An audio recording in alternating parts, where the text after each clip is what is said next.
우리 큰형님한테 들은 얘기인데, 제가 잘 아는 분이, 큰형님이 잘 아는 분이 평소에 아주 가난하고 검소했대요. 그래서 자식들이 부모한테 돈이 많이 있는지 몰랐대요. 근데 아버지가 돌아가셨는데 통장에 10억이 있더래요. 그 아버지가 가난하고 검소하고 통장에 10억 들어있는지 몰랐을 때는 형제들이 우애가 좋았대요. 근데 10억이 딱 통장에 들어오니까 큰아들이 딱 쥐고 안 나눠주더래. 나눠준다 말만 하고 계속 안 나눠준 거야. 그러면서 이게 법정 싸움을 간 거예요. 그래갖고 다 원수가 돼갖고 서로. 그래갖고 이제 이 부동산 업자가 그 집을 정리하러 가봤는데, 그 돌아가신 아버지 집을 정리하러 갔는데 에어컨도 떼어가고 텔레비전도 떼어가고 냉장고도 다 갖고 갔대요. 근데 안 갖고 간 게 아버지 영정사진하고 가족사전만 정말로 먼지에 뒹굴더래요. 아무 의미가 없는 거예요. 그래서 여러분들 재산 남겨놓고 돌아가시는 거요, 결코 똑똑한 일이 아니에요.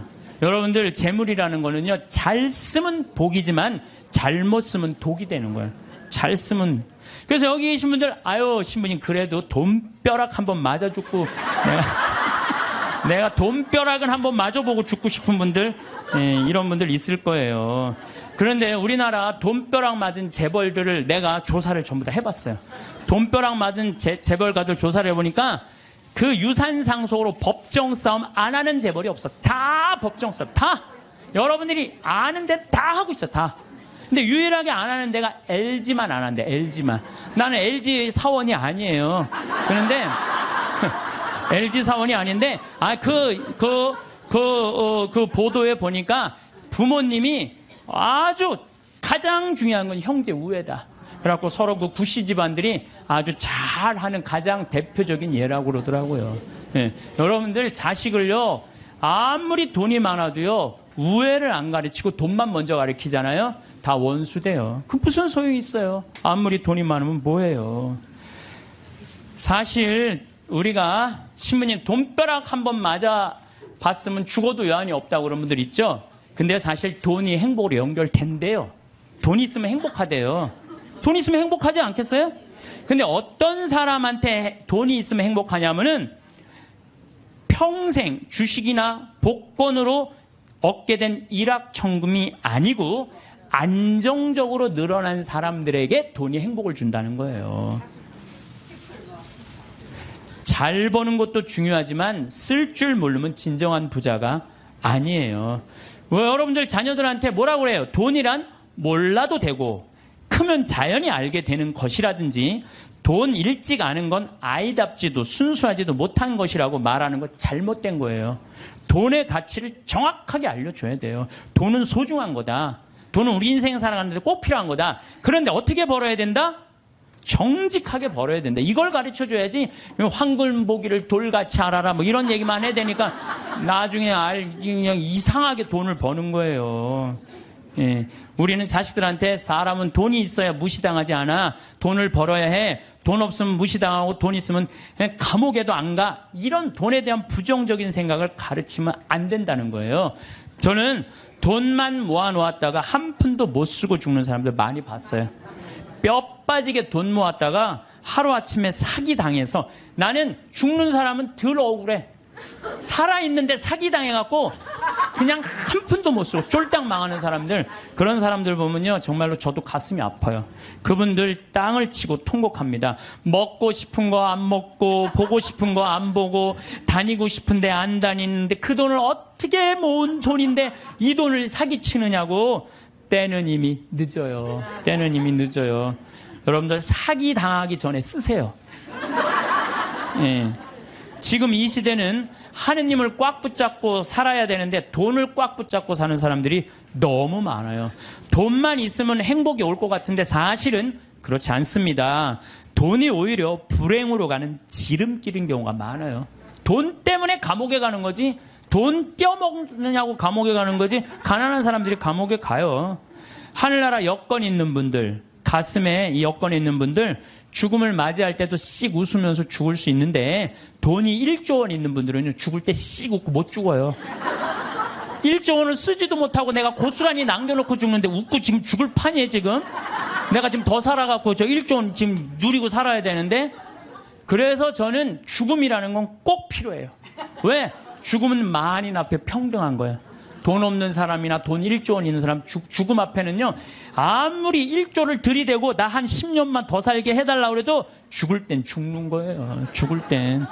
그러니까 죽음이요. 우리가 여러분들 죽는 게 억울할 것 같지만 가난한 사람들한테는 억울하지 않아요. 평등을 실현하는 좋은 기회예요. 평등을 실현하는 기회. 정말로 행복하게 죽을 수 있는 분들은 살아있는 동안 모아둔 돈 어려운 이유 다 나눠주고 본인 먹고 싶은 거 먹고 가보고 싶은데 가보고 여행도 좀 다니고 100살 때 신바람 나게 살다가 죽을 때 통장에 500만 원만 남겨놓고 그냥 죽는 게 제일 행복한 사람이에요. 만약에 여러분들 모은 재산 써보지도 못하고 그대로 놔두고 죽잖아요. 그러면은요, 자식들이 네가 더 갔느냐 내가 더 갔느냐 서로 싸우면서 원수돼서 안 만나는 경우 많습니다. 제가 장례식장에 뭐 초상이 나왔고 방문을 해서 가잖아요.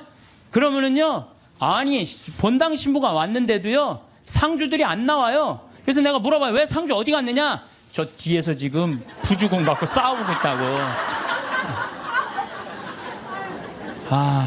정말 답답한 일이죠. 답답한 일이에요. 오늘도 황창현 신부님의 말씀을 통해 행복한 노후를 위한 해안을 얻어가시길 바랍니다.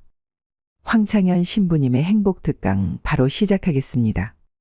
우리나라가 우리들이 하늘나라로 여행을 떠나려면 뭐가 있어야 된다고 그랬죠?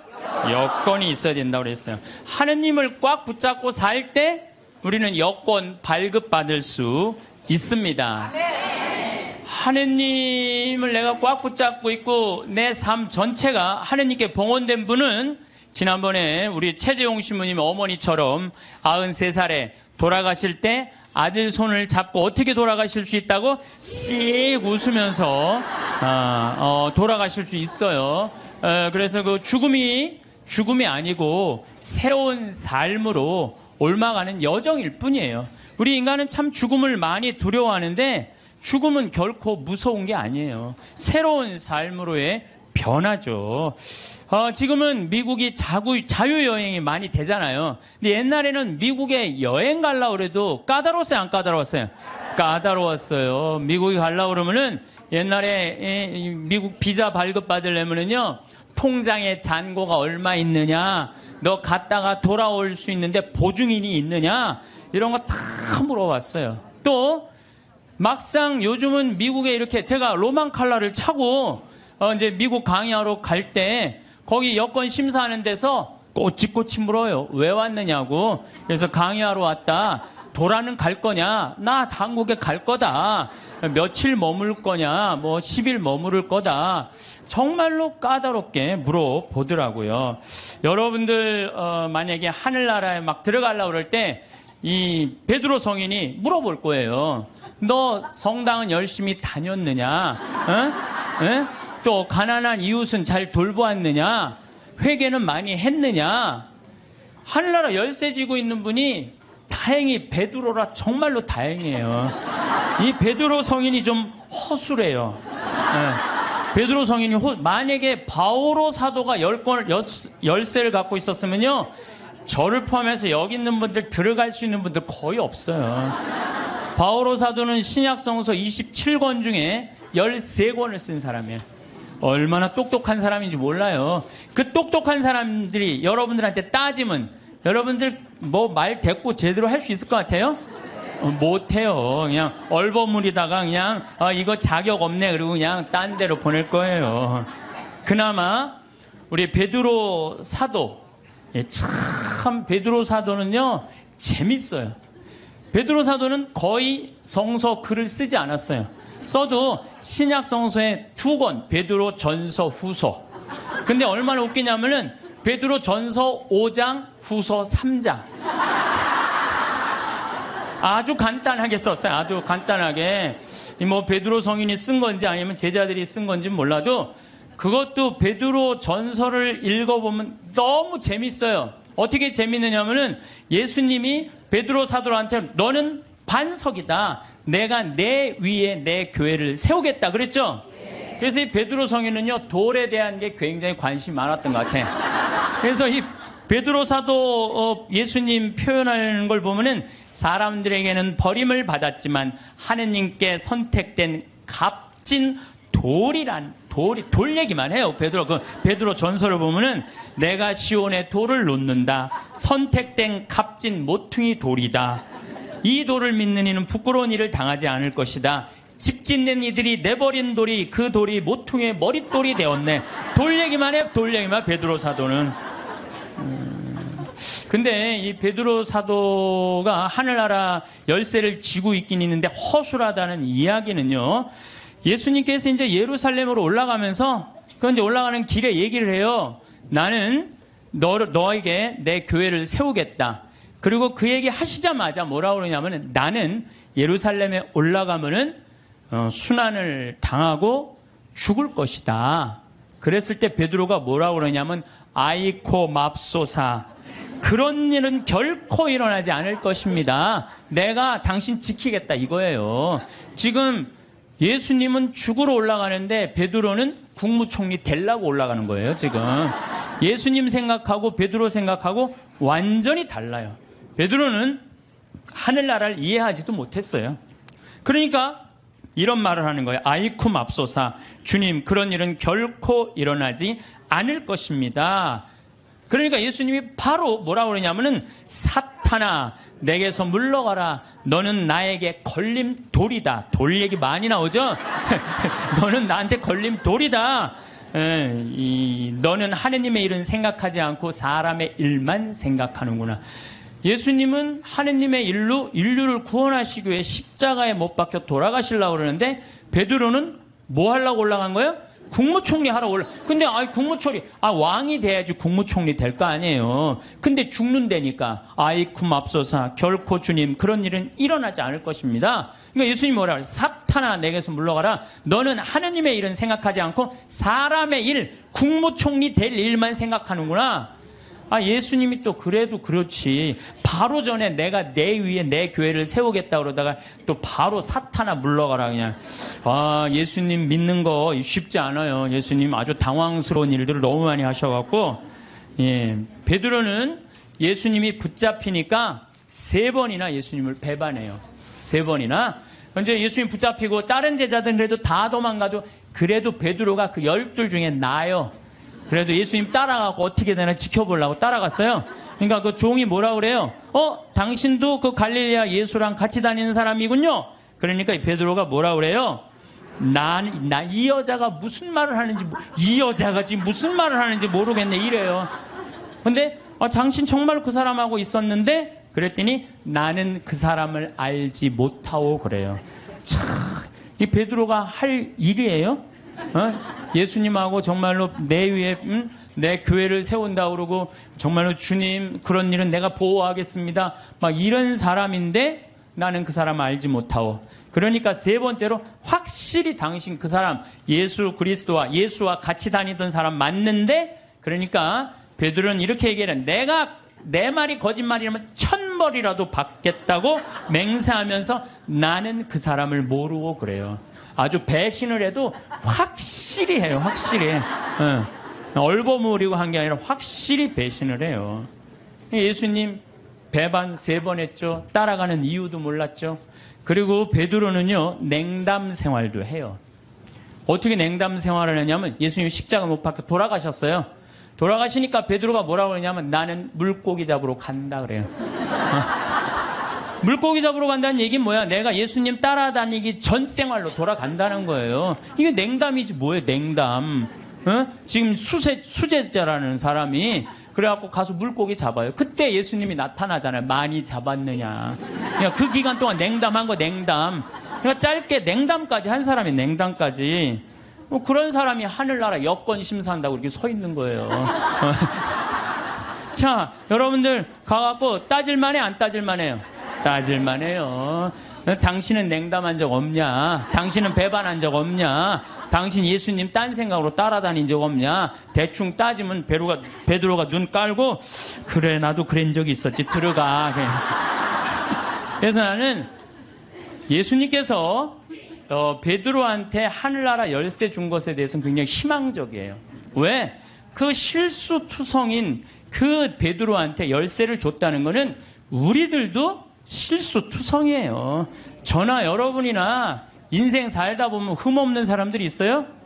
흠투성이에요. 그런데 그 기가 막힌 배반까지 한 베드로, 냉담 생활까지 한 베드로를 하늘나라에 열쇠를 주고 그 위에 교회를 세운 하느님은 얼마나 마음이 넓으시겠어요? 그렇지 않겠어요? 네. 그러니까 여러분들이 정말로 회개하고 믿기만 한다면 하느님이 여러분들한테 하늘나라 아주 활짝 문 열어놓고 기다리고 계실 거예요.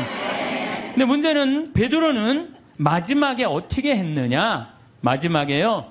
바티칸 지금 그 베드로 성전이 언덕이거든요. 거기에 십자가에 제대로도 아니고 거꾸로 못 박혀서 죽었어요. 내가 어떻게 감히 스승님하고 똑같이 똑바로 매달려 죽느냐라는 그럴 자격 없다. 거꾸로 얼마나 고통스럽게 해서 피가 거꾸로 몰리는 건데, 그러니까 마지막에 정말로 하느님 증언을 확실하게 하고 갔죠. 베드로만 그런 게 아니야. 다 두고 도망간 제자들 산 모습을 보면 안드레아는 마케도니아 아카이아 지방에서 X자 십자가에 못 박혀 죽어요. X자로. 그 다음에 야고보 사도는 가장 먼저 순교한 사도인데 예루살렘에서 참수형 당해요. 야고보 사도는. 필립보는 소아시아에서 기둥에 매달려서 순교하고, 바르톨로메오는 아르메니아라는 곳에서 전도하다가 십자가에 거꾸로 매달려 순교해. 바르톨로메오도. 토마는 인도에서 도끼에 맞아 죽어요. 토마는. 그래서 지금도 인도에는 토마 교회가 있잖아요. 토마. 마테오는 아프리카 에티오피아에서 선교하다 참수형 당하고, 알페오의 아들 야고보는 성전 꼭대기에서 떨어뜨려요. 그래갖고 떨어져서 죽어요. 예. 그 다음에 열혈당원 시몬은 이집트에서 선교하다가 활에 맞아 순교하고, 야고보의 동생 유다는 페르시아에서 선교하다 활에 맞아 죽어요. 마지막 사도 마티아는 에티오피아에서 선교하다 돌에 맞아 죽어요. 그러니까 12사도가 요한 사도만 빼놓고 다 목숨 순교를 하고 죽어요. 그래서 이 사도들이 예수님 따라다니다가 배신도 하고 자기네들끼리 누가 높냐 싸우기도 하고 뭐 어쨌든 속을 많이 썩였지만 마지막은 어떻게 죽었어요?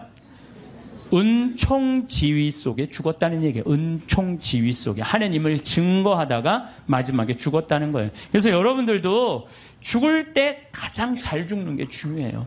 죽을 때 죄악 속에서 죽으면요, 그건 회개의 기회가 없는 거예요. 항상 기도할 때 내가 죽을 때 잘 죽을 수 있도록 주님 저를 도와주십시오라고 여러분 항상 기도해야 돼. 그래갖고 항상 죽음을 잘 맞이할 수 있도록. 그래서 늘 주님을 증거하고 주님 속에서 살아갈 때, 돌아가실 때 씩 웃으면서 죽을 수 있다는 얘기죠. 우리가 미국 여행 갈 때 옛날에, 지금은 안 그렇지만 은행 통장에 잔고가 얼마나 있느냐, 뭐 3천만 원, 5천만 원 있느냐에 따라서 여권 비자 발급 받는 게 쉬웠어요. 우리도 하늘나라 갈 때 하느님이 물어볼 거예요. 너 하늘나라 은행 통장에 잔고가 얼마나 있느냐. 여러분들 하늘나라 통장에 잔고가 얼마나 있어요, 여러분들? 아, 내가 이거 하늘나라에 저금하는 거야 라고 저금해둔 돈들, 내가 이거 하늘나라에 저금하는 거야 라는 마음으로 저금한 것들. 그 가끔 그런 거 있잖아요. 내가 어딜 도와줄 때 이게 좀 힘든 돈이야. 내가 1,000만 원, 2,000만 원을 도와야 돼. 그래야 내가 이거 하늘나라에 저금하는 거야. 이렇게 탁 도와주는 액수가 여러분들 얼마나 돼요? 잔고에 하나도 없는 분들도 있을 수 있어요. 날 위해서 쓰다 보니까 하늘나라에는 하나도 안 쌓아놓을 수가 있어요. 마태복음 25장 보면은 이 마지막 날 최후의 심판 때 한쪽 오른쪽, 양들은 오른쪽으로, 염소는 왼쪽으로 갈라요. 그리고 예수님이 이렇게 말해요. 너희들은 내가 굶주렸을 때 먹을 것을 주었고, 목말랐을 때 마실 것을 주었고, 나그네 되었을 때 따뜻하게 맞아 주었고, 헐벗었을 때 입을 것을 주었고, 병들었을 때 돌보아 주었고, 감옥에 갇혔을 때 찾아 주었다. 그러니까 오른쪽에 있는 양들이 그래. 언제 내가 그랬어요? 내 이웃 하나한테 해준 것이 곧 나에게 해준 것이다. 기가 막힌 말이죠. 우리 동학사상 1800년에 마지막에 그 동학사상 할 때 인내천사상이라고 그랬죠. 사람 안에는 하늘이 있다. 우리 안에는 전부 다 하늘이 들어있다. 예수님은요, 우리를 다 당신의 분신으로 생각했던 거야. 여기 있는 분들 전부 다 누구 분신이야? 예수님 분신이에요. 내가 언제 당신 목말랐을 때, 굶주렸을 때, 헐벗었을 때, 병들었을 때 언제 돌봐줬느냐? 내 이웃한테 해준 것이 곧 나에게 해준 것이다. 그러니까 여러분들 정말 병들고 정말 아프고 헐벗고 가난한 이웃에게 해주는 건 곧 누구한테 해주는 거예요? 이거 통장 잔고 많은 거예요, 적은 거예요? 많은 분들이에요. 근데 왼쪽에 있는 염소들한테는 뭐라 그래? 너희는 내가 헐벗었을 때, 목말랐을 때, 굶주렸을 때, 병들었을 때, 감옥에 갔을 때 한 번도 찾아온 적이 없다. 내가 언제 주님인 줄 알았으면 우리가 찾아갔는데 언제 주님께서 그러셨느냐고. 내 이웃에게 해주지 않은 것이 곧 내게 해주지 않은 것이다. 여기 계신 분들 가운데 무료 급식에 참여하시는 분들, 감옥, 교도소 봉사하시는 분들, 병원, 내가 병원 봉사자들한테 강의 많이 다녀. 여의도 뭐 순복음병원, 여의도 교회, 여의도만 나오면 순복음이 나오네. 여의도 성모병원, 강남 성모병원, 뭐 인천병원, 이렇게 내 봉사자들한테 강의 많이 다녔거든요. 근데요, 병원의 봉사자들이 200명, 300명 돼요. 우리 천주교 교우들이.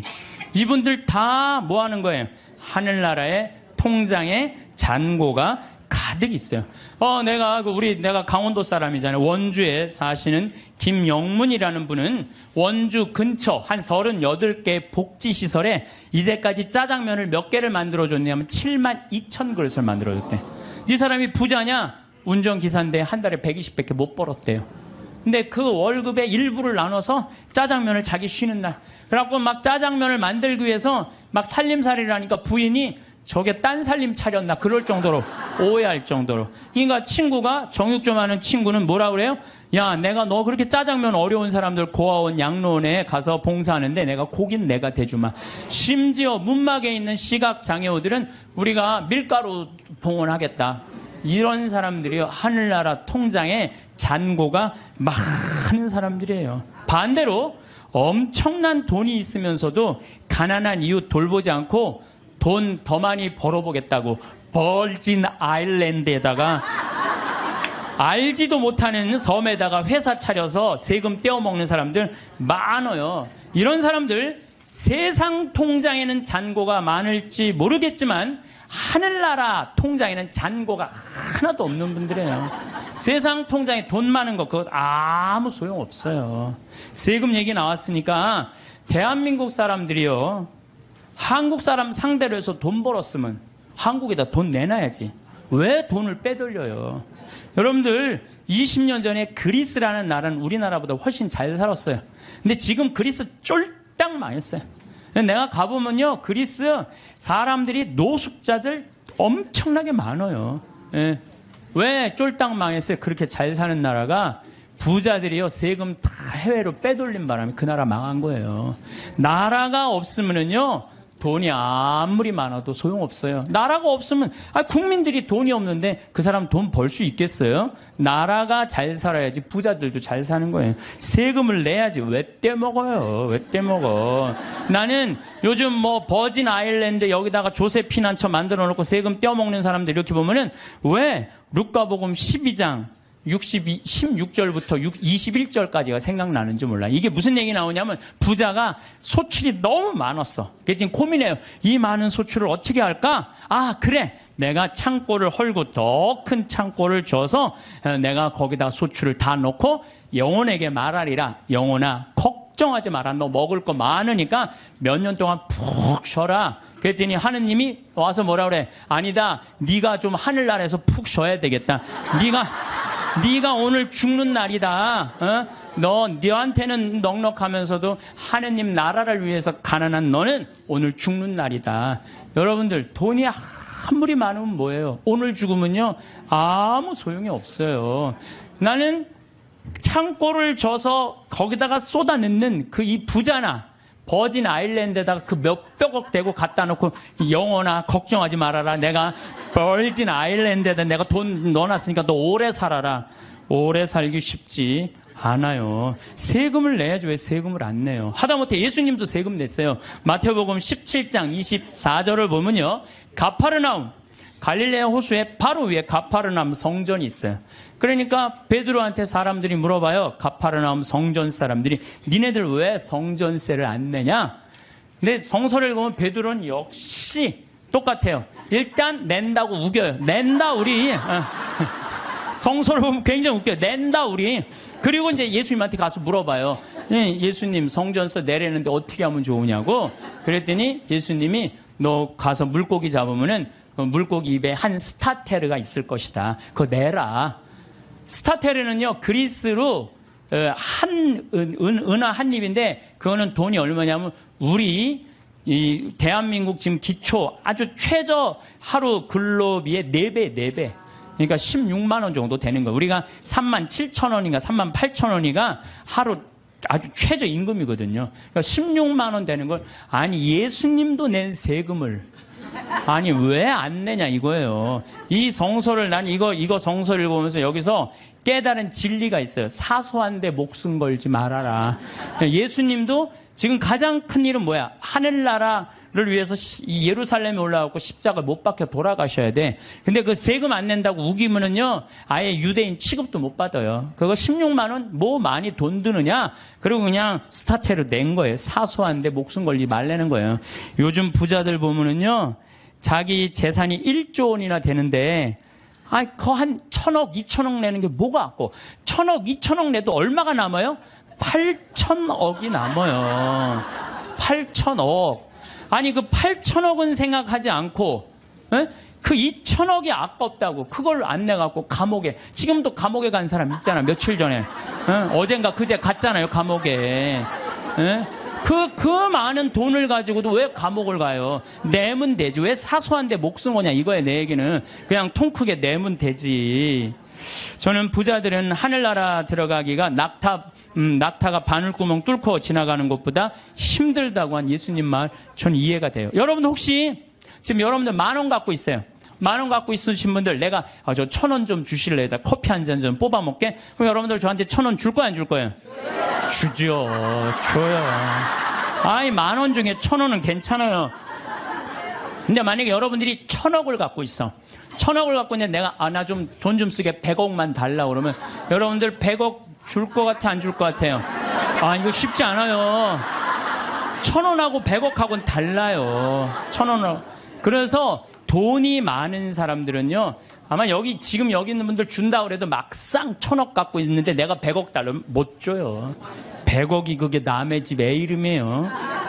근데 나는 100억 필요 없어요. 근데 국가는 100억이 필요해요. 왜? 너 당신 대한민국을 상대해서 돈 벌었으니까 100억 주면은 이 100억 가지고 가난한 사람들 도와주겠다. 어려운 사람들 복지 이런 거 국가 문화재 이런 거 보호하겠다. 그러면은 좀 넓은 마음으로 내가 대한민국을 상대로 해서 돈을 벌었으면 내가 이 정도까지 은총을 받았으면 내가 100억 정도 내겠다. 이렇게 마음 먹으면은 사람들이 존경하고 돈은 900억 남아있고 얼마나 좋아요.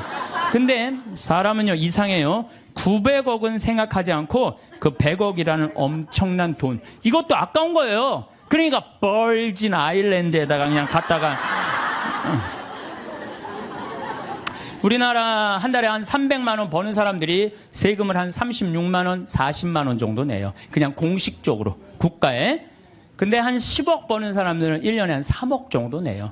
물론 부자들이 많이 내요. 일반 평범한 우리 셀러리맨보다도 많이 내요. 근데 셀러리맨들은 떼어먹을 수가 없어요. 뭐 얼마를 떼어먹냐고 그걸 떼어먹어. 다 내요. 근데 이 돈 많은 사람들은요. 하여튼 우리가 이해할 수 없는 방법, 상상도 할 수 없는 방법으로 돈을 떼어먹어. 그러다 걸려갖고 감옥에 가는 거죠. 요즘 대한민국 교육을 보면은 저는 훌륭한 인격 쌓는 교육은 안 시키고 돈 쌓는 훈련만 시키는 것 같아요. 돈 버는 것만 가르치는 거예요. 돈 버는 법만 가르치고 돈을 제대로 의미 있게 쓰는 법을 안 가르치기 때문에 갑부가 돼도 단 한 푼도 나라를 위해서 어려운 이웃을 위해서 쓸 줄 모르는 분들 이런 분들을 뭐라고 그러냐면 졸부라고 그래. 졸부. 돈은 많은데 쓸 줄 모르는 사람들을 우리가 뭐라 그래? 졸부.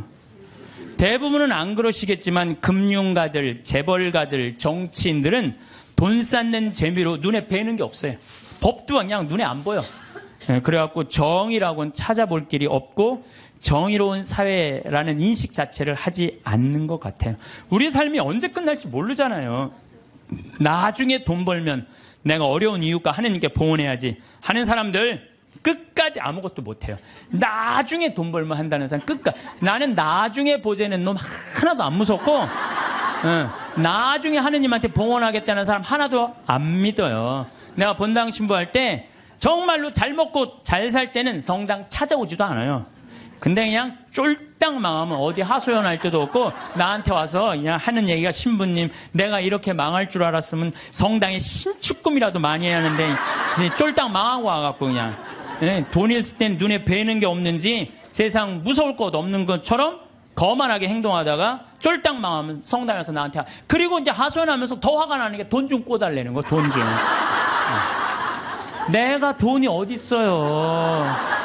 그리고 저는요 신념이 뭐냐면 그 달에 번 건 그 달에 다 쓰자. 이게 내 신념이에요.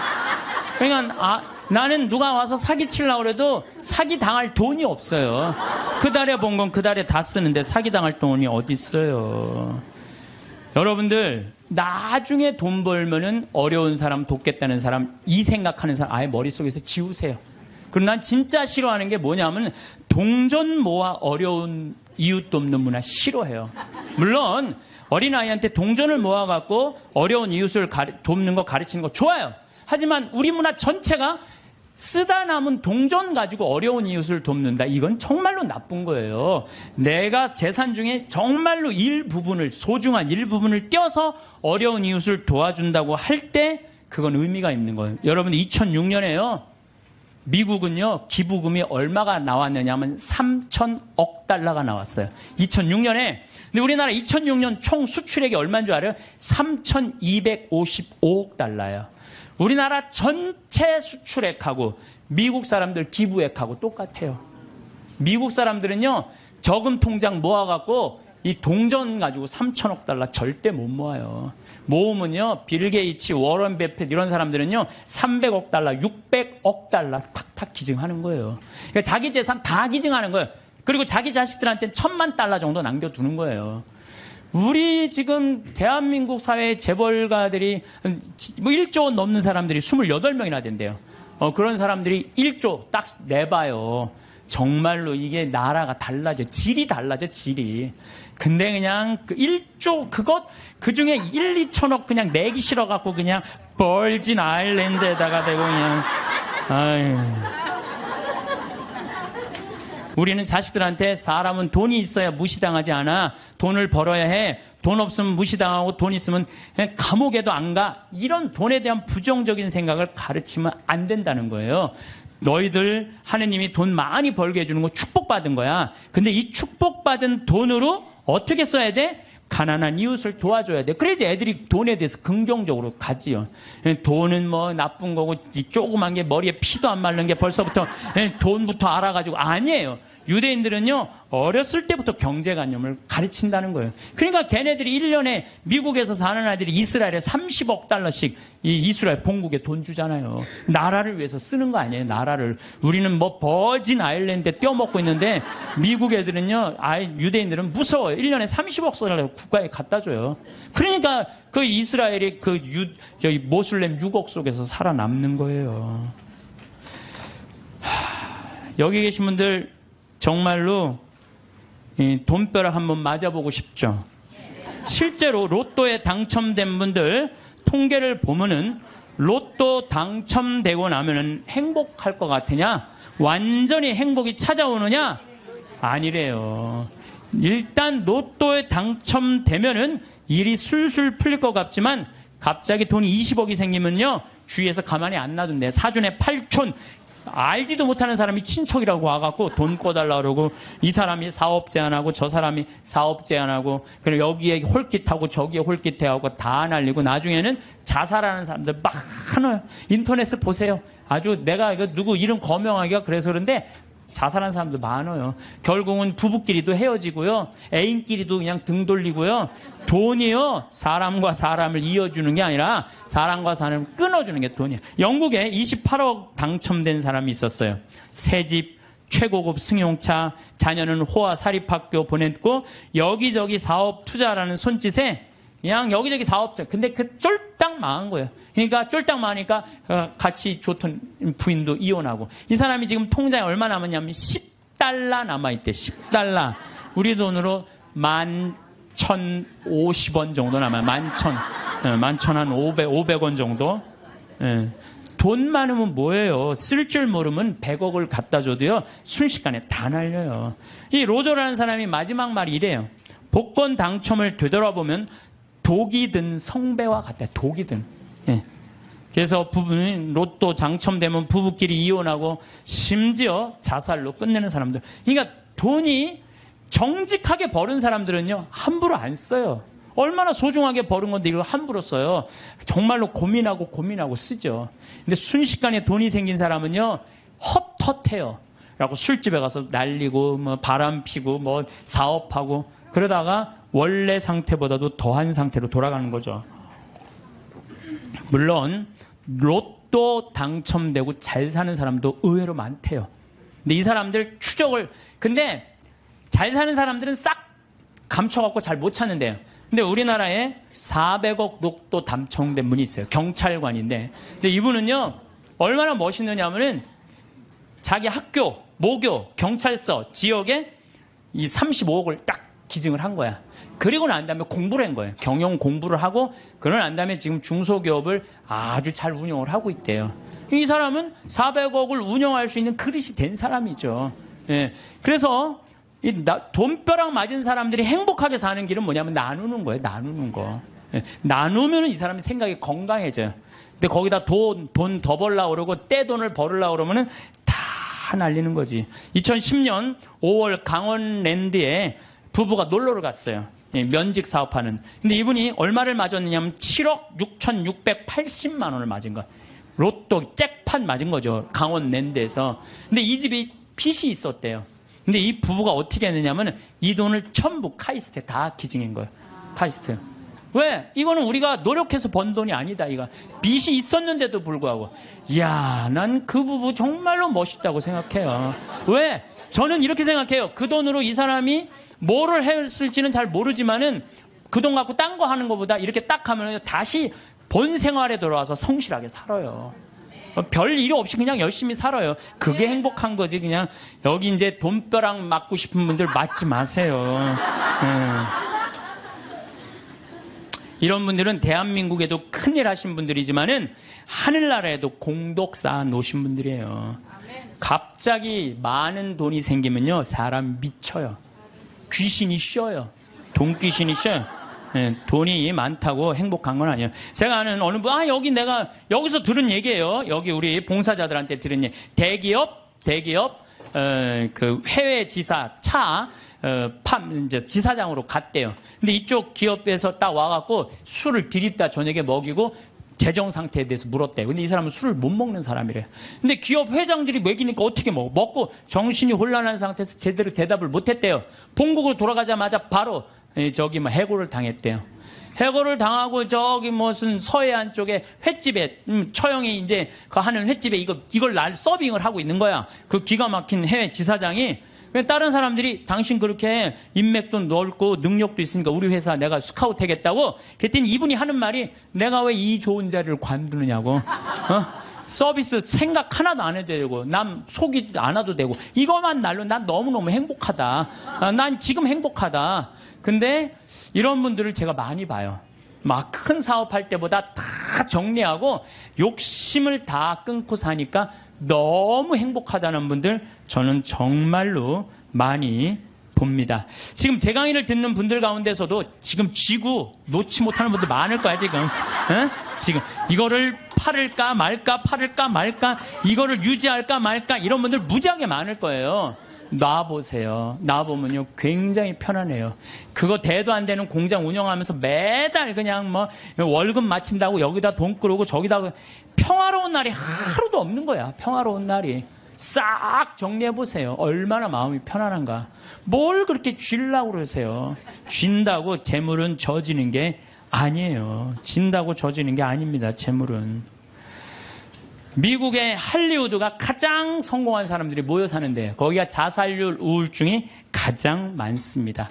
구약 성서에 셈족은 9년 동안을 일하고 1년은 반드시 쉰대. 아무것도 안 하고. 그래서 저는 여기 계신 분들 남편이 뭐 한 20년 동안 하다가 구조조정 당해갖고 했어. 아, 당신 빨리 나가서 돈 벌어, 돈 벌어. 이거 죽음으로 내보는 거예요. 당신 20년 동안 열심히 일했으니까 한 2년은 여행도 다니고 먹고 싶은 것도 먹고 하고 싶은 것도 하고 어디가 좀 피정도 하고 어디 학교도 좀 다니고 이러면서 재충전을 하는 사람들은 실패하지 않아요. 그런데 구조조정 당하자마자 뭘 해야 된다고 생각하고 가게 차리고 사업하는 사람들 거의 다 쫄딱 망해요. 통계적으로 한 95%가 망한대요. 그러니까 서두른다고 되는 일이 아니에요. 조금 여유 있게 살아가면요. 덜 쓰면 되지. 뭘 그렇게 많이 쓰려고 그래요. 집에서 14장 3절에 보면 인색한 자에게 재물이 무슨 소용이 있으며 수전노가 돈을 가지고 무엇하랴.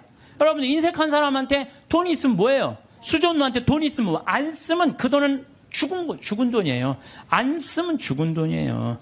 돈이 많으면 행복할 수 있지만은 돈 때문에요. 살인도 일어나요. 올 2013년 2월 3일 25살 먹은 둘째 아들이 50살 막 넘은 부모님 수면제 먹이고 연탄가스로 죽였어요. 기억나시죠? 형도 밤새 어떻게? 술 먹이고 형 이거 술 깨는데 우유가 좋아 우유 먹이고 그리고 죽였어요. 근데요 이 부모님이 콩나물 공장을 했는데 보험을 32개를 들어뒀대요. 그리고 이 보험금이 26억이 된대. 그 얘한테 떨어지는 게 거의 50억 정도가 떨어진대. 25살. 돈 때문에 죽은 거예요. 돈 때문에. 그것도 누구한테 죽어? 자식한테 죽은 거야. 돈 때문에. 물론 이 부모가 이 둘째 자식을 사람 취급하지 않았대. 이 자식은 한이 있었던 거죠. 돈은 많은 부모가 자기를 사람 취급도 하지 않은. 돈은 나눠서 가질 게 없는 식구들이 훨씬 서로 아끼고 사랑할 수 있어요. 돈보다는 형제 간의 우애를 더 중요시해서 이렇게 키우는 집안은 하느님 꽉 붙잡고 사는 집안이에요. 돈은요 남한테 빌리러 다니지만 않을 만큼만 있으면 돼요. 또 넉넉하게 있다 하더라도 자식들이나 부모 형제들끼리 돈 하면서 사는 게 아니고 하느님 나라 영광 위해서 또 하느님을 위해서 쓰면 돼요. 돈 없으면 안 쓰면 돼. 안 쓰면. 저는 아울렛이 뭔지를 몰랐어요. 아울렛이 뭔지를 몰랐는데 내가 이제 강원도 평창 이제 강의 들어왔다 나갔다 하는 동안 뭐 여주 쪽에 엄청나게 큰 아울렛이 있더라고요. 그러고 가다가 야 저 양복 강의할 때 양복 없으면 양복 한번 사러 가자. 양복 딱 들어갔는데 웃돌이 하나를 골랐는데 200만 원 하나에. 그래갖고 내가 딱 접어두고 가자. 그래갖고 문정동 아울렛에 가갖고 50만 원을 가지고 거기서 산 거예요. 양복 2벌.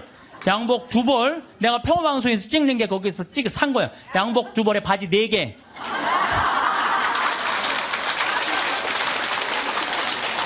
돈은요, 없으면 안 쓰면 돼요. 안 쓰면 돼요. 없는데 쓰려고 그러니까 고통스러운 거예요. 집에서 18장 33절에 내 지갑 속에 아무것도 없으면서 꾼 돈으로 잔치를 벌이다 거지가 되지 마라. 그것은 사실 자신의 생명을 거스르는 행동이다. 그러니까 여러분들 돈이라는 건요 우리가 너무 나쁘다고 생각할 필요도 없고 너무 좋다고 생각할 필요도 없어요. 내가 돈의 노예가 안 되고 돈을 내가 부리는 주인이 돼야 돼요.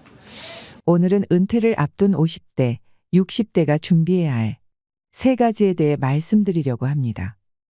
얼마 전 동창회에 참석한 50대 영석 씨. 그동안은 자녀 건강이 대화 주제였지만 최근에는 은퇴가 주요 화제가 되었습니다. 올해 대기업을 퇴사한 한 친구는 긴 여가 시간이 자유가 아니라 마치 징벌처럼 느껴졌다고 합니다. 차라리 일을 하는 게 낫지 막상 쉬니까 뭘 해야 할지 모르겠더랍니다. 이를 핑계로 가족에게 소홀했던 한 선배는 퇴직 후 아내와 자주 다투었고 결국 이혼을 했다는 소식이 들려왔습니다. 영석 씨는 이런 이야기들을 들을 때마다 은퇴 이후 내 인생이 끝나는 게 아닐까.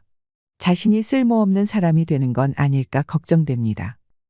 미움받을 용기의 저자 기시미 이치로는 정년 이후의 삶은 막이 내린 뒤의 인생이 아니라 재임학의 시작이라고 말합니다.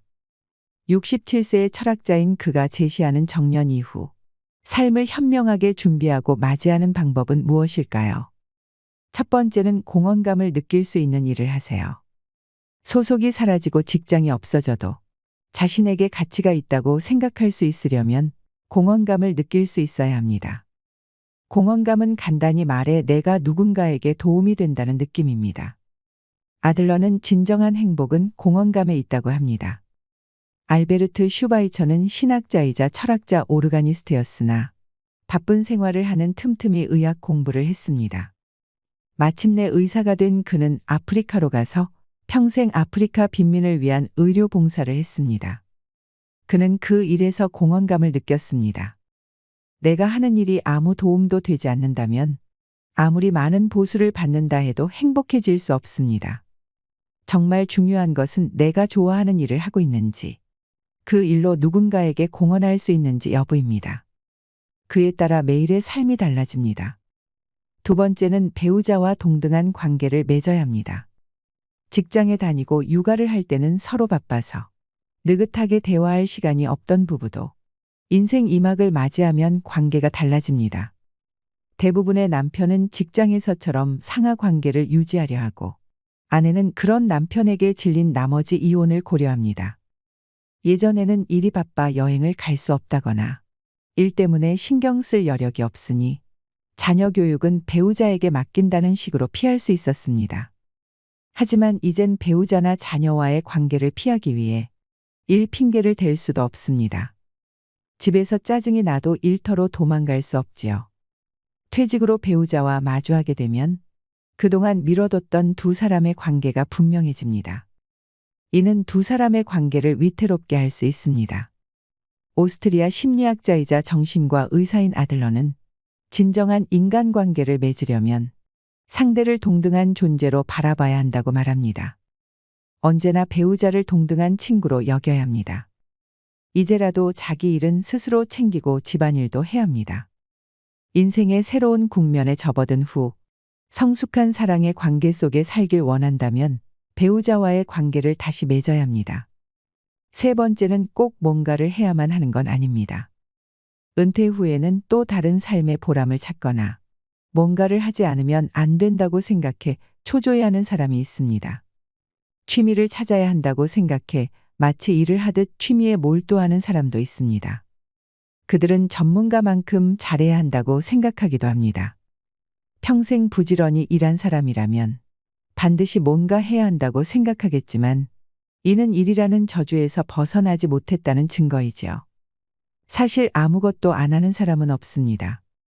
책을 읽고 편지를 쓰고 산책을 하고 멍하니 있거나 잠을 자는 것도 모두 일입니다. 더는 직장에 나가지 않는 것일 뿐 아무것도 안 하는 건 아닙니다. 뭔가를 반드시 해야 한다고 생각하는 순간 그건 의무가 되고 의무감으로 하는 일에서는 보람을 느끼지 못합니다. 꼭 무언가를 하기보다는 인생에 대해 찬찬히 고민해 보는 게 먼저입니다.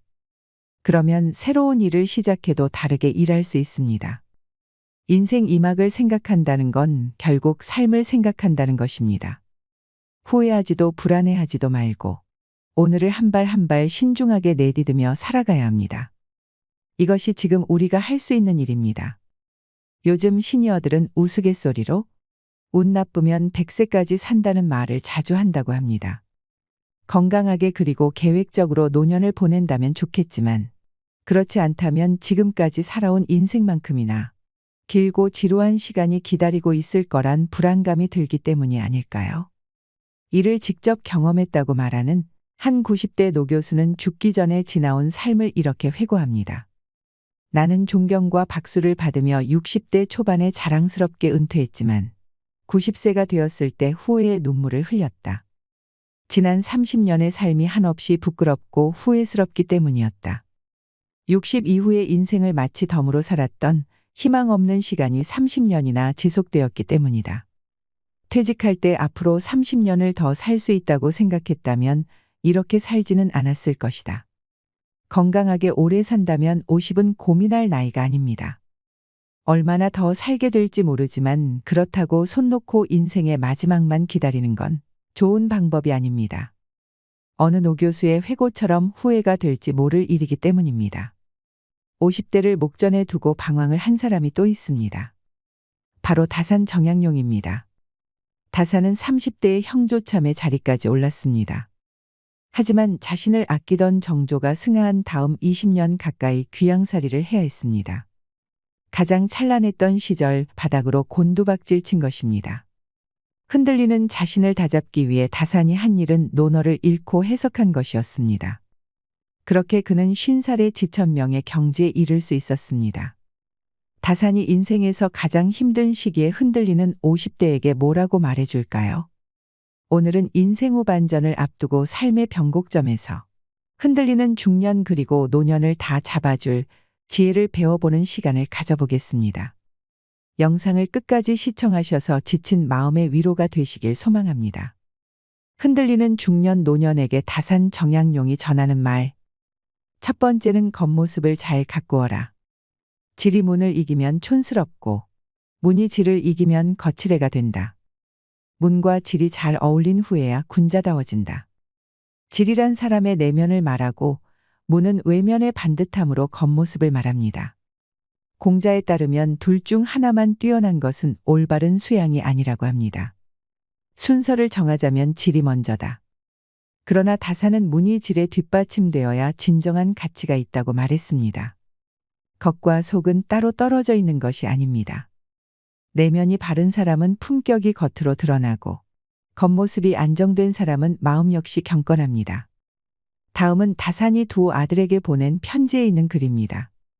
지난번에 너를 보니 단정하고 엄숙한 빛이 전혀 보이지 않았다. 성인이 먼저 외모로부터 수습해 나가야 마음을 안정시킬 수 있다고 가르친 이치를 모르는 것이다. 비스듬히 눕고 삐딱하게 서서 공경하게 마음을 지킬 수 있는 사람은 없다. 높은 이상을 가진 사람은 반드시 그 주변부터 정리합니다. 그리고 반듯한 자세로 일상에 임합니다. 겉모습에도 신경 쓸 줄 아는 사람이 되어야 합니다. 많은 연구들이 외모가 사회적인 성공에 영향을 미칠 수 있다고 합니다. 첫인상은 사람들에게 매우 중요한 역할을 합니다. 첫인상은 3초에서 5초 만에 결정되기 때문에 이 짧은 시간에 강한 인상을 주도록 외모를 매력적으로 가꾸어야 합니다. 또 성공하는 사람들은 자신의 외모에 긍정적 태도를 가지고 있습니다. 자기 인식이 긍정적이고 자존감이 높은 사람들이 외모와 무관하게 성공적인 경험을 더 자주 하며 외모의 영향력을 줄일 수 있다는 것을 발견하였습니다. 물론 우리가 성공하기 위해서는 실력을 갖추는 것이 중요합니다. 그러나 이에 못지않게 매력적인 외모도 중요합니다. 자신을 가꾸지 않는다면 처음부터 남으로부터 선택조차 받게 되지 못할 것입니다. 품질과 디자인이 겸비되어야 명품이 되듯 꽉 찬 내면이 자연스럽게 겉으로 드러나는 사람, 그 사람이 바로 진정한 명품입니다. 두 번째는 주변의 말에 흔들리지 말라.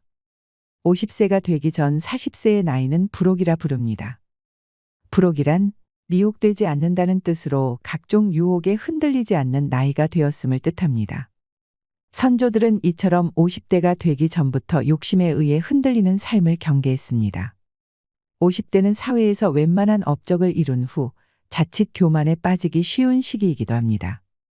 혹은 주변 사람들과 비교 끝에 지금껏 살아온 삶에 대한 회의감이 가장 깊어지기도 쉬운 시기입니다. 다산은 그럴수록 더욱 마음을 다잡고 천명, 즉 하늘의 뜻을 익히는 것이 중요하다고 말했습니다. 최선을 다해 살아야 하지만 세상의 부귀와 공공은 하늘의 뜻이라는 것을 깨달은 것입니다. 이처럼 천명을 알게 되면 부귀영화를 누려도 교만하지 않으며 공공에 처해도 쉽게 흔들리지 않습니다. 다산은 지천명의 경지에 대해 이렇게 설명합니다. 천명을 완전히 익히게 되면 그 어떤 비방과 칭찬에도 마음을 흔들리게 할 수 없다. 일상에서 가장 많은 고민은 말로 인해 생깁니다. 직접 들은 말이나 떠도는 소문으로 사소한 오해와 근거 없는 비방이 우리를 힘들게 합니다. 하지만 그 소문을 막상 들춰보면 아무것도 아닐 때가 많습니다. 다음 날이면 물거품처럼 사라질 일로 하루를 망친 것입니다. 그러니 주변의 말에 흔들리지 않는 것을 50의 목표로 삼는다면 충분할 것입니다. 흔들리지 않는 마음을 가진 중년일수록 더욱 탄탄한 인생의 막을 설계할 수 있을 것입니다. 세 번째는 어제보다 더 나은 하루하루를 쌓아라. 논어고금조에는 군자는 위로 통달하고 소인은 아래로 통달한다는 말이 있습니다. 여기서 군자는 인격이 갖춰진 사람이며 소인은 인격이 부족한 사람을 가리킵니다. 다사는 어제의 잘못을 되짚어보고 반복하지 않기 위해 노력할수록 더 나은 사람, 즉 군자가 될 수 있다고 말했습니다. 다사는 군자와 소인 모두 처음에는 보통 사람이지만 군자는 날마다 한 등급씩 올라가 최상의 등급에, 소인은 날마다 한 등급씩 내려가 최하의 등급에 달한다고 했습니다. 둘은 반대 방향으로 가기에 차이는 크게 벌어집니다. 삶의 가치는 얼마나 빨리 가는지가 아닌 어떤 방향으로 가는지에 달려 있습니다. 사람의 성품이란 하루아침에 이루어지는 것이 절대 아닙니다. 학문과 수양 역시 타고난 자질이 아니라 어제보다 나은 하루하루를 쌓는 것으로 완성됩니다. 다사는 인생의 전환점을 맞이할 때마다 논어의 길을 묻곤 했습니다. 흔들리는 50대에게 다사는 묻습니다. 삶을 바꿀 것인가 아니면 계속 지금처럼 살 것인가?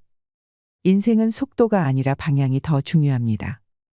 지금까지 내가 아닌 누군가를 위해 살았다면 이제부터는 누군가가 아닌 나를 위해 살아야 합니다. 50대는 열매 맺기에 가장 좋은 시기입니다. 지난 50여 년의 삶을 성찰해보고 다시 한번 희망의 목표를 세워 인생 후반을 만들어가야 할 때입니다. 이처럼 50대는 준비할 것보다 돌아볼 것이 많아지는 시기입니다. 과거를 돌아보며 더 나은 사람이 되기 위해 발전을 도모할수록 더욱 성공한 노후 생활을 맞이할 수 있을 것입니다. 마지막으로 50 이후 건강을 결정하는 7가지 습관이라는 책을 바탕으로 50대 이후 건강한 노후 생활을 위해 반드시 들여야 되는 습관 3가지에 대해 알려드리겠습니다. 설탕은 정말로 줄여야 한다. 나이가 든 사람에게 설탕은 아주 해롭다. 설탕은 면역 체계를 약화시킨다. 그리고 모두가 두려워하는 당뇨병, 심장질환, 암, 알츠하이머병 같은 병을 키운다. 설탕이 특정한 단백질과 결합하면 노폐물을 만들어내고 그 노폐물은 혈관 내에 쌓인다. 이 노폐물은 여기저기 머물러 있다가 당신의 신체 기관에 마치 녹이 끼듯 내려앉는다. 가장 넓게 분포하는 기관인 피부에 이 노폐물이 자리 잡으면 주름살로 나타난다. 이 노폐물은 세포막을 손상시키고 혈관벽에 미세한 구멍을 뚫기도 한다. 만약 당신이 생활 습관을 딱 하나만 바꾼다면 그것은 정제당 섭취를 줄이는 것이어야 한다. 그리고 꿀과 아가베 시럽도 줄여라. 꿀과 아가베 시럽도 당신의 몸에 설탕과 똑같이 작용한다. 설탕은 다양한 가공식품 안에 숨어 있지만 우선 명백한 음식들부터 줄이자. 시리얼, 쿠키 사탕, 탄산음료, 과일 주스. 참 과일 주스는 탄산음료와 똑같이 몸에 나쁘다. 정말로 달콤한 음식이 당길 때는 베리류나 초록 사과를 먹어라. 초록 사과는 붉은 사과보다 당이 적다. 과일에 함유된 섬유질은 장의 흡수 속도를 약간 늦춰주기 때문에 과일을 먹으면 설탕이 많이 들어가.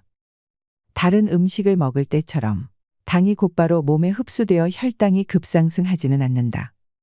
당신이 커피에 설탕을 조금씩만 넣어 마신다고 해도 오랫동안 누적되면 양이 많아진다. 그냥 설탕을 끊어라. 그렇다고 화학물질 범벅인 인공감미료를 넣지는 말자. 정말로 커피나 차를 달게 해서 마시고 싶다면 나한과를 대신 넣어보라. 나한과는 각설탕처럼 생겼고 사탕 형태로 더 판매된다. 아니면 천연감미료인 스테비아를 사용하라. 일부 스테비아 제품에는 다른 감미료가 첨가되어 있으므로 100% 스테비아를 구입해야 한다. 솔직히 말하면 나한과도 스테비아도 진짜 설탕 맛은 아니지만 달콤하긴 하다. 나한과나 스테비아는 단 것을 찾는 입을 달래기 위한 도구로 활용하라. 최종 목표는 당신의 미각이 설탕을 갈망하지 않게 만드는 것이다. 현대 사회는 설탕을 기분 좋은 간식이라는 틀로 바라본다. 디저트는 쾌락이며 때로는 보상으로 제공된다. 그러나 사실 설탕은 몸의 상이 아닌 벌을 준다. 그리고 설탕을 끊기가 그토록 어려운 이유는 그것이 약물이기 때문이다. 설탕은 코카인이나 헤로인과 똑같이 뇌의 특정 영역을 자극하는 중독성 물질이다. 그러니 설탕을 무서워해야 마땅하다. 만약 당신이 진짜 설탕 없으면 못 사는 사람이라서 설탕 섭취를 줄이기가 너무나 어렵다면 글루타민 보충제의 도움을 받아보라. 글루타민 보충제는 당신의 뇌를 속에서 당신이 포도당을 섭취하고 있다고 생각하게 만든다. 설탕 섭취를 줄이면서 며칠 동안만 글루타민 보충제를 먹어보라. 날마다 많이 움직여라. 중년이의 운동은 정형화된 운동만을 의미하지 않는다. 중년 이후 운동은 날마다 일상생활을 하면서 아침부터 저녁까지 최대한 많이 움직이는 것이다. 신체 활동을 즐기는 사람이 되자. 온종일 활동적으로 생활하는 것이 헬스클럽에서 1시간을 보내는 것보다 이롭다. 특히 헬스클럽에서 1시간을 보내지만 낮에는 책상에 앉아있고 밤에는 소파에 앉아있는 경우라면 물론 헬스클럽에서 하는 운동도 좋다. 하지만 건강하게 나이 들기의 진정한 비결은 기회가 있을 때마다 몸을 움직이는 것이다. 신체 활동은 활력과 민첩함을 유지하는 것 외에도 스트레스와 우울감을 덜어주고 순환을 촉진해 수면의 질을 높여주며 면역 회복력을 키워 만성질환 발병 확률을 낮춰준다. 중년 이후에는 운동에 각별히 신경을 써야 하는데 강도 높은 운동을 하기보다는 운동의 빈도를 높이려고 노력해야 한다. 유감이지만 당신의 몸을 이미 쇠약해지고 있다. 우리 모두가 그렇다. 40세쯤 되면 근육이 성장 태세에서 보전 태세로 전환한다. 그러면 이때는 무엇에 집중해야 할까? 근육을 최대한 유지하는 것이 중요하다. 무엇보다 부상을 예방해야 한다. 우리의 핵심 모토는 몸에 해를 입히지 말자가 되어야 한다. 나이가 들수록 치유하는 능력이 떨어지기 때문이다. 당신의 몸은 늘 바쁘다. 몸은 건강을 유지하기 위해 항상 수리하고 일상적으로 닳거나 찢겨지는 부분을 수리한다. 바깥 세상과 우리가 먹는 음식에 들어있는 세균과 독성 물질을 처리하고 기능을 원활히 수행하기 위해 열심히 움직인다. 예를 들어 당신이 발목을 삐었다면 일상적으로 신체를 유지하는 데 사용되는 에너지의 일부가 발목으로 가야 한다. 당신의 몸은 그 발목을 고치기 위해 요소와 소염작용을 하는 영양소들을 생산해야 하고 그러는 동안 몸의 다른 필수적인 회복 능력은 그만큼 줄어들게 마련이다. 나이가 들면 자원도 감소하기 때문에 몸을 보호하는 것이 현명한 일이다. 다치지 않도록 조심하는 것은 몸 전반의 건강을 유지하기 위해 꼭 필요한 긍정적이고 적극적인 활동이다. 게다가 부상은 당신을 더 나이 들어 보이게 만들기도 한다. 가벼운 수준의 염증 노화를 촉진하는 요인 중 하나이기 때문이다. 중년 이후 신체 활동의 관건은 몸의 변화에 맞추어 운동 계획을 짜는 것이다. 덜 격렬한 운동을 선택하 몸의 어떤 부위가 아프면 그 운동을 멈춰라. 생각보다 많은 사람이 통증을 무시하고 운동을 계속한다. 이런 태도는 건강하게 나이 되는데 도움이 안 된다. 나이에 적응하고 기꺼이 후퇴하고 변화를 시도하는 편이 훨씬 낫다. 달리기를 할 때마다 통증을 느낀다면 자전거 타기로 바꿔보라. 자전거를 못 타게 되면 수영을 하라. 고난이도 요가 동작을 했다니 몸이 아프면 그런 동작은 하지 마라. 물론 어려운 일일 수도 있다. 사람들은 자신의 운동 능력에 애착을 가지고 있으며 그 운동 능력을 자신의 정체성의 일부로 간주하기 때문이다. 하지만 운동 능력은 밀어붙이는 것보다 보존하는 것이 중요하다. 당신이 30대 때 철인처럼 튼튼했더라도 50대에는 철인이 아닐 수 있다는 사실을 받아들여야 한다.